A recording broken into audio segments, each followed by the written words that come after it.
നിങ്ങളുടെ ഫേവറേറ്റ് സീരിയലുകൾ ടിവിയിൽ വരുന്നതിന് മുൻപേ സൺ നെക്സ്റ്റ് ആപ്പിൽ കാണാം. ഇനി എല്ലാവർക്കും മുൻപേ കാണൂ.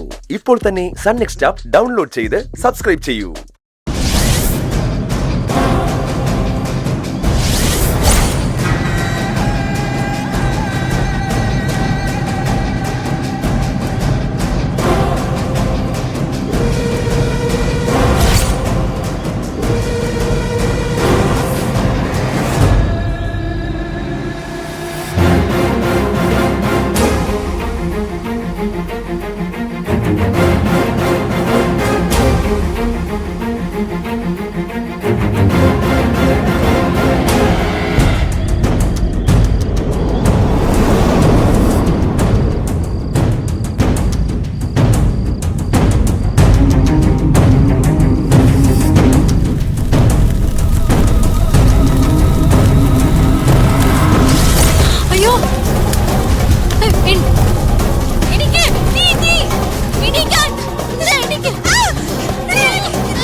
നമ്മുടെ റൂമിൽ പക്കത്ത് ജാമല്ല ഇങ്ങനൊന്നും പറയല്ലേ. ഇങ്ങോട്ട് വന്നേ.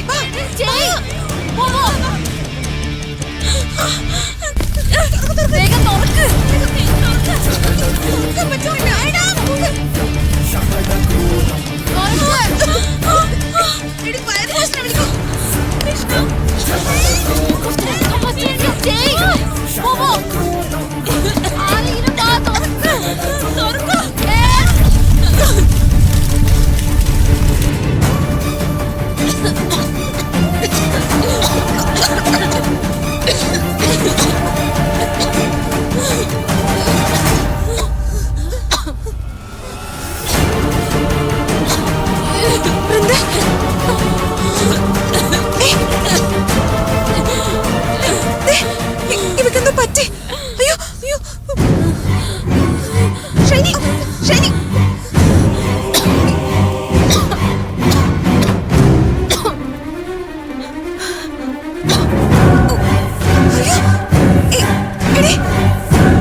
വൃന്ദമോളെ, ശ്രീദേവി,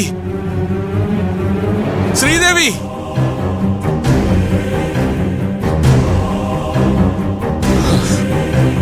എന്താ എന്താ വല്യച്ഛ? പെട്ടെന്ന് മനസ്സിൽ ചില നിമിത്തങ്ങളുണ്ടായി. അവിടെ എന്തോ പ്രശ്നങ്ങളുണ്ടല്ലോ ശ്രീദേവി. എവിടെ?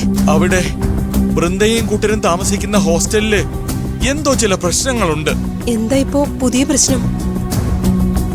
വല്യച്ഛനുണ്ടായ തോന്നല് മാത്രമാണോ? അത് വെറും തോന്നലല്ല. ആ ഹോസ്റ്റലിൽ നിന്ന് നമ്മളെ യാത്ര പറഞ്ഞ് പിരിയുന്ന സമയത്ത് എനിക്കുണ്ടായ ചില നിമിത്തങ്ങളുണ്ട്. ആ നിമിത്തങ്ങളെ അങ്ങനെ അവഗണിക്കാനാവില്ല. അന്നേ ഉണ്ടായ തോന്നലാണ്. ഇന്ന് അത് മനസ്സിൽ കത്തിപ്പടർന്ന് ഭയത്തിന്റെ ചിന്തയായി മാറിയിരിക്കുന്നു. ഈശ്വര, എന്താ ഈ കേക്കണേ? കുട്ടികൾക്ക് എന്തെങ്കിലും ആപത്തുണ്ടോ? ആപത്തുണ്ട്. ആപത്ത് ആർക്കാ? നമ്മുടെ വൃന്ദമോക്കാണോ? വൃന്ദയ്ക്ക് മാത്രമല്ല, അവളുടെ കൂട്ടുകാർക്കും ആപത്തുണ്ട്. അവരഞ്ചുപേരെയും ഏതോ ഭയാനകമായ ഒരു ആപത്ത് വിടാതെ പിടികൂടിയിരിക്കുന്നതായി നിമിത്തങ്ങൾ പറയുന്നു. കുട്ടികൾ 5 പേരെയും ഉടനെ ഇവിടെ വരുത്തണം. അവർക്കായി വേണ്ടുന്ന രക്ഷാവിധികൾ ചെയ്യണം. അതുടനെ ചെയ്യണം. അല്ലെങ്കിൽ 5 പേരും നമ്മുടെ കൈവിട്ടു പോകും. എന്താ ഇപ്പൊ പ്രതിവിധി? ഗതിവിധി കണ്ടു കഴിഞ്ഞു. 5 പേരെയും ഉടനെ ഇവിടെ വരുത്തണം. ഇവിടെ നിന്നാ തുടങ്ങേണ്ടത്. പിന്നാലെ ചെകുത്താന്റെ ദൃഷ്ടിയുണ്ട്, സൂക്ഷിക്കണം.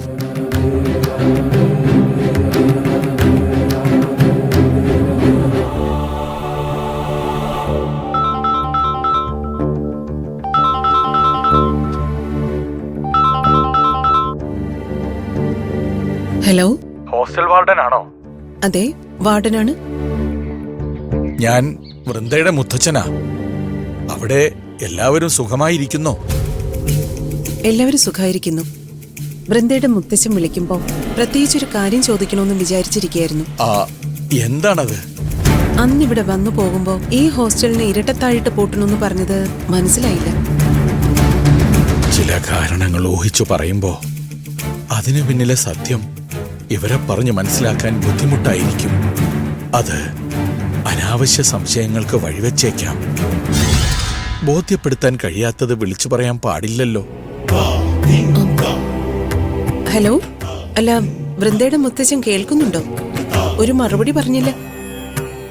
അതിന് പ്രത്യേകിച്ച് അർത്ഥങ്ങളൊന്നും ഇല്ല മാഡം. പെൺകുട്ടികൾ താമസിക്കുന്ന ഹോസ്റ്റലല്ലേ.